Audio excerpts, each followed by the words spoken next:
What's up everybody, and welcome to Elden Ring. Got a bit of a boss guide for you today, because this one is quite the doozy. First thing you want to know is the Mimic Tier is your best friend whenever you're playing solo. It's like having a second one of you, and that is never a bad thing. Because some of these bosses, especially something like this one, summons weren't such a great help for me.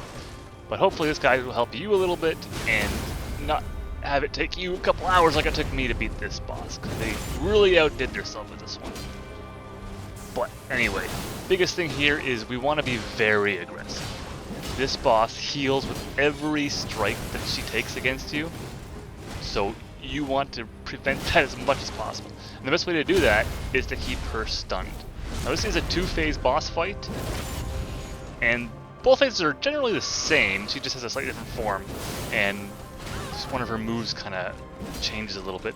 But the biggest thing to worry about in the first phase is her four-pronged, or four-move combo, and that'll, if you're not careful, instantly kill you. Now when she starts phase 2, just run straight at her. She will slam down, and that will instantly kill you. I have 43 or so into Vitality, and it just still instantly killed me.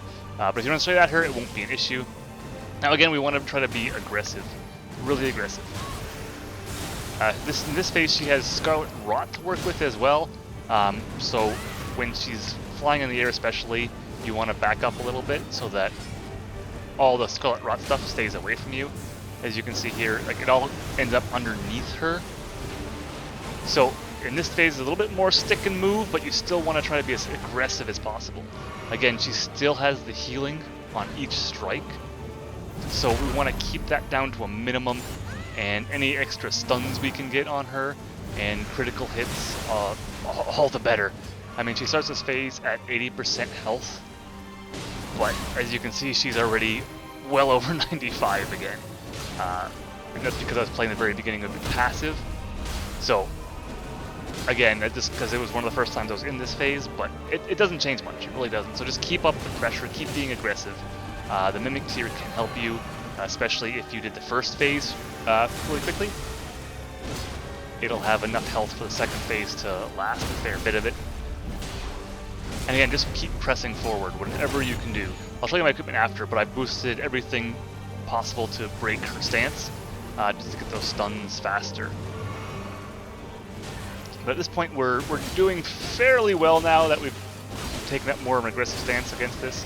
Again, when she goes up in the air like that, just be really careful, because the Scarlet Rot stuff she does is absolutely devastating. At this point, I saw my opportunity, and I didn't care about the Scarlet Rot. I just went in there because my Mimic died as well, so I just needed to keep her down. But there you go, guys. If you are super aggressive here, and I mean super aggressive, it's probably going to take you a few times anyway. It took me a couple hours, and we're so excited we don't even care about Scarlet Rot. We're going to die. So hopefully this helps you guys. At the time of recording this, only 0.4% of people have beaten this boss, and I definitely see why. Definitely bring the Mimic Tier.